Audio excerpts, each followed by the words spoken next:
రైతు ముంగిట్లో శాస్త్రవేత్తలు కార్యక్రమం నిర్మల్ జిల్లాలో ప్రారంభమైంది. రాష్ట్ర ప్రభుత్వ వ్యవసాయ శాఖ ప్రొఫెసర్ జయశంకర్, తెలంగాణ వ్యవసాయ విశ్వవిద్యాలయాల ఆధ్వర్యంలో సంయుక్తంగా ఈ కార్యక్రమాన్ని నిర్వహిస్తున్నారు. రాష్ట్ర వ్యాప్తంగా దాదాపు 500 మందికి పైగా శాస్త్రవేత్తలు 1600 గ్రామాల్లో పర్యటించనున్నట్లు చెప్పారు డాక్టర్ రామ్రెడ్డి. 2,40,000 మంది రైతులకు అవగాహన కల్పించనున్నట్లు చెప్పారు. యూరియా వాడకం తగ్గించడం, పంట మార్పిడి వంటి అంశాలపై రైతులకు అవగాహన కల్పించనున్నట్లు తెలిపారు డాక్టర్ రామ్రెడ్డి. తెలంగాణ రాష్ట్రంలో సుమారు 1600 గ్రామాలలో 500 మంది శాస్త్రవేత్తలు 200 టీములుగా విడిపోయి 2.5 లక్షల మందికి చేరువవ్వాలనే ఉద్దేశంతో ఈ కార్యక్రమం చేపట్టడం జరిగింది.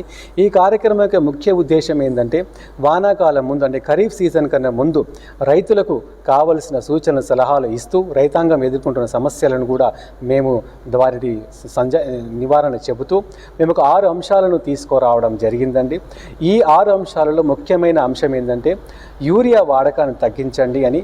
ఎందుకంటే యూరియా అవసరానికి మించి వాడుతున్నారు, అంటే మొక్క ఎంత తీసుకోవాలనో అంత కాకుండా ఎక్కువ వాడుతున్నారు, మిగతాదంతా భూమిలో పేరుకపోతుంది. కాబట్టి యూరియా తగ్గించాలి, నేల ఆరోగ్యాన్ని కాపాడాలి. తద్వారా మొక్క ఆరోగ్యాన్ని కాపాడడం వల్ల మన ఆరోగ్యం కూడా నివారణ జరుగుతుందండి. రెండవ అంశం ఏంటంటే రసాయనాలు.